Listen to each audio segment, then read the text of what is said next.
back. I'm going to try to conclude this book today. Chapter 19, Anne. Never had such joy reigned in the nursery of the large family. Never had they dreamed of such delights as resulted from an intimate acquaintance with the little girl who was not a beggar. The mere fact of her sufferings and adventures made her a priceless possession. Everyone wanted to be told over and over again the things which had happened to her. When one was sitting by a warm fire in a big glowing room, it was quite delightful to hear how cold it could be in an attic. It must be admitted that the attic rather delighted in, and that its coldness and bareness quite sank into insignificance when Melchizedek was remembered, and one heard about the sparrows and the things one could see if one climbed out on the table and stuck one's head and shoulders out of the skylight. Of course, the thing loved best was the story of the banquet and the dream that was true. Sarah told it for the first time the day after she had been found.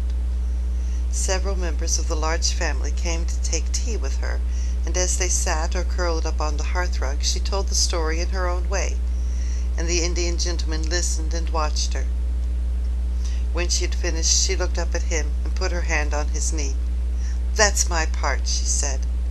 "Now won't you tell your part of it, Uncle Tom?" He had asked her to call him always Uncle Tom. "I don't know your part yet. It must be beautiful." And so he told them how, when he sat alone, ill and dull and irritable, Ram Dass tried to distract him by describing the passers-by, and there was one child who passed oftener than anyone else, and he'd begun to be interested in her, partly because he was thinking a great deal of a little girl, and partly because Ram Dass had been able to relate the incident of his first visit to the attic in The Chase of the Monkey.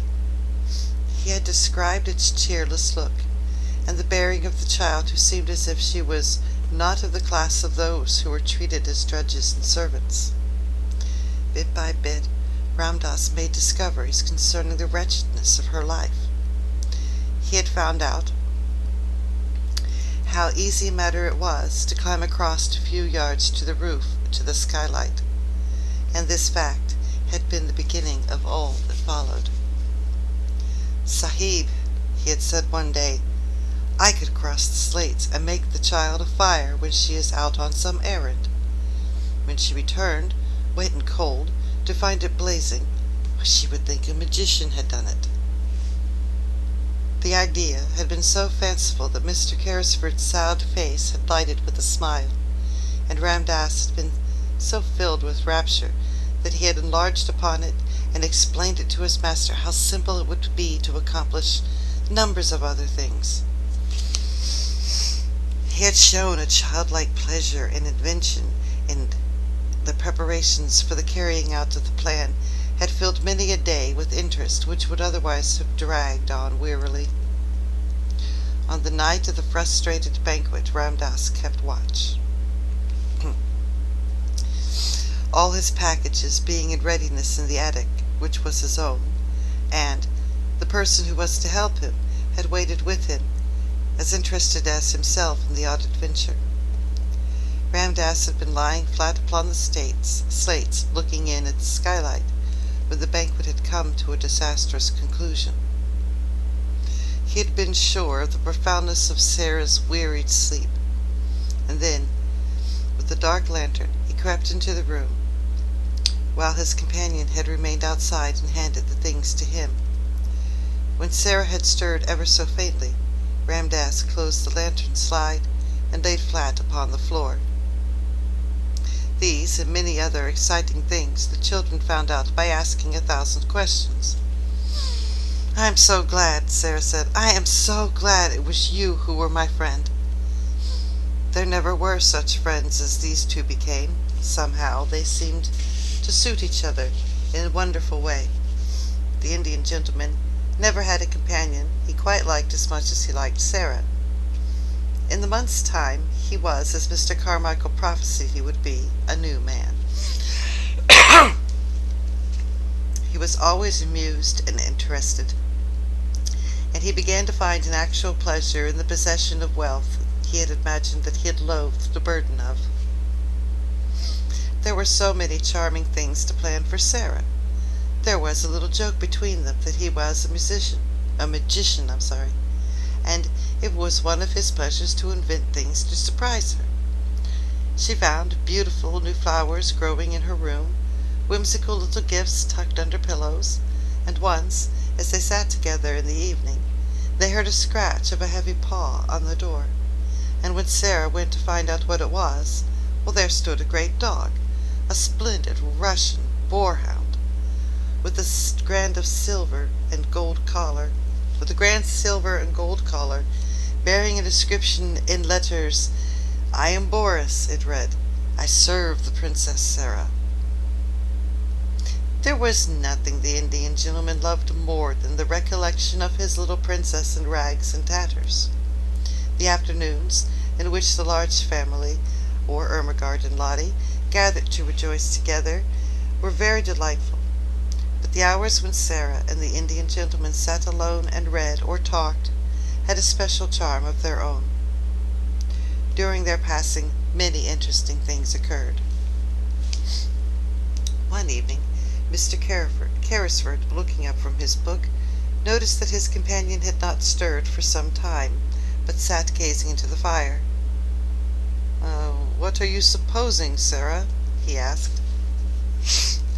Sarah looked up, with bright color on her cheek. "I was supposing," she said. "I was remembering that hungry day and the child I saw."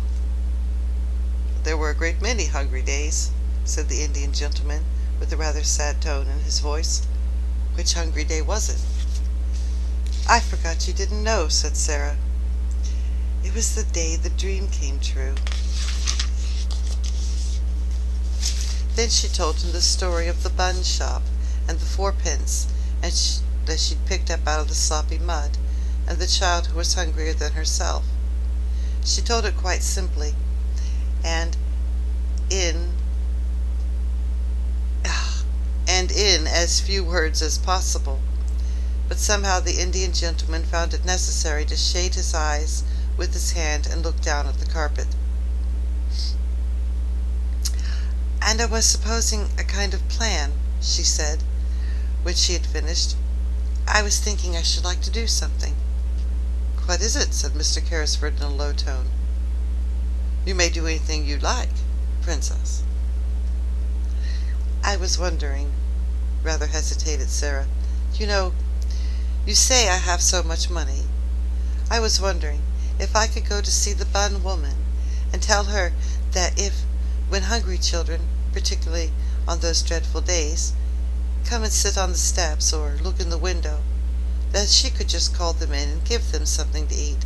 She might send the bills to me. Could I do that?" "You shall do it tomorrow morning," said the Indian gentleman. "Thank you," said Sarah. "You see, I know what it's like to be hungry, and it's very hard when one cannot pretend it away." "Yes, yes, my dear," said the Indian gentleman. "Yes, yes, it must be. Try to forget it. Come and sit on this footstool near me, and remember you are a prince, and only remember you are a princess." "Yes, sir," said smiling, "and I can give buns and bread to the populace." And she went and sat on the stool, and the Indian gentleman, he used to like her to call him that too sometimes, drew her small dark head and stroked her hair. The next morning Miss Minchin, looking out of her window, saw the things she perhaps least enjoyed seeing. The Indian gentleman's carriage, with tall horses, drew up before the door of the next house, and its owner and a little figure warm with soft rich furs descended the steps to get into it. The little figure was a familiar one. It reminded of Miss Minchin of days in the past. It was followed by another familiar. Sorry, it was followed by another as familiar, the sight of which she found very irritating. It was Becky, who, in the character of a delighted attendant, always accompanied her young mistress to her carriage, carrying wraps and belongings. Already Becky had a pink, round face. A little later, the carriage drew up before the doors of the baker's shop, and its occupants got out. Oddly enough, just as the bun woman was putting a tray of smoking hot buns into the window. When Sarah entered the shop, the woman turned and looked at her, and, leaving the buns, came and stood behind the counter. For a moment she looked at Sarah very hard indeed, and then her good-natured face lighted up. "I'm sure that I remember you, miss," she said, "and yet—" "Yes," said Sarah. "Once you gave me 6 buns for 4 pence, and—" "And you gave 'em to the beggar child," the woman broke in on her. "I've always remembered it. I couldn't make it out at first." She turned and looked round to the Indian gentleman to speak her next words to him. "I beg your pardon, sir, but there's not many young people that notices a hungry face in that way, and I've thought of it many times. Excuse the liberty, miss," to Sarah, "but you look rosier." "Well, better than you did at that." "I am better, thank you," said Sarah, "and I'm much happier, and I've come to ask you to do something for me." "Me, miss?" exclaimed the bun woman, smiling cheerfully. "Why, bless you, yes, miss, what can I do?" And then Sarah, leaning on the counter, made her little proposal concerning the dreadful days and the hungry waifs and the hot buns. The woman watched her and listened with an astonished face. "Why, bless me," she said again, when she had heard it all, "it'll be a pleasure for me to do it. I'm a working woman myself, and cannot afford to do much on my own account, and there's these sights of trouble on every side. But if you'll excuse me, I'm bound to say I've given away many a bit of bread since that wet afternoon, just along thinking of you, and how wet and cold you was, and how hungry you looked, and yet you gave away your hot buns as if you were a princess." The Indian gentleman smiled involuntarily at this, and Sarah smiled a little too, remembering that what she had said to herself when she put the buns down into the ravenous child's ragged lap. "She looked so hungry," she said. "She was even hungrier than I was. She was starving," said the woman. "Many's the time she's told me of it since, how she sat there in the wet and felt as if a wolf was a-tearing at her poor young insides." "Oh, have you seen her since then?" exclaimed Sarah. "Do you know where she is?" "Yes, I do," answered the woman, smiling more good-naturedly than ever. "Why, she's in that back room, miss, and it's been for a month, and a decent and well-meaning a girl she is, she's going to turn out to be, and such a help to me in the shop, and in the kitchen, as you'd scarce believe it, knowing how she's lived." She stepped to the door of the little back parlor and spoke, and the next minute a girl came out, and followed her behind the counter. It was the beggar child, clean and neatly clothed, and looking as if she had not been hungry for a long time. She looked shy, but she had a nice face, now that she was no longer savage, and the wild look had gone from her eyes. She knew Sarah in an instant, and stood and looked at her as if she could never look enough.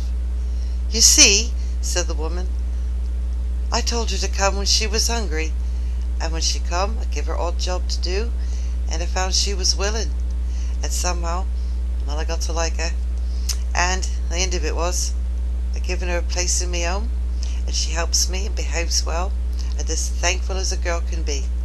Her name's Anne. She has no other. The children stood, and looked at each other for a few moments, and then Sarah took her hand out of her muff and held it out across the counter, and Anne took it, and they looked straight into each other's eyes. "I'm so glad," Sarah said, and I have just thought of something. Perhaps Miss Brown will let you be the one to give the buns and bread to the children. Perhaps you would like to do it, because you know what it was to be hungry too." "Yes, miss," said the girl, and somehow Sarah felt as if she understood her, although she had said so little, and only stood still and looked after as she went out of the shop with the Indian gentleman, and they got in the carriage and drove away. Yes, that is the end. Ooh, sorry, the reading was a little scratchy, wasn't it? I think I'm distracted because my camera's slower than me, so I'm thinking the recording's wrong. And it's been a long day. So, that's the end of Princess Story. We'll be doing a Zen Master next.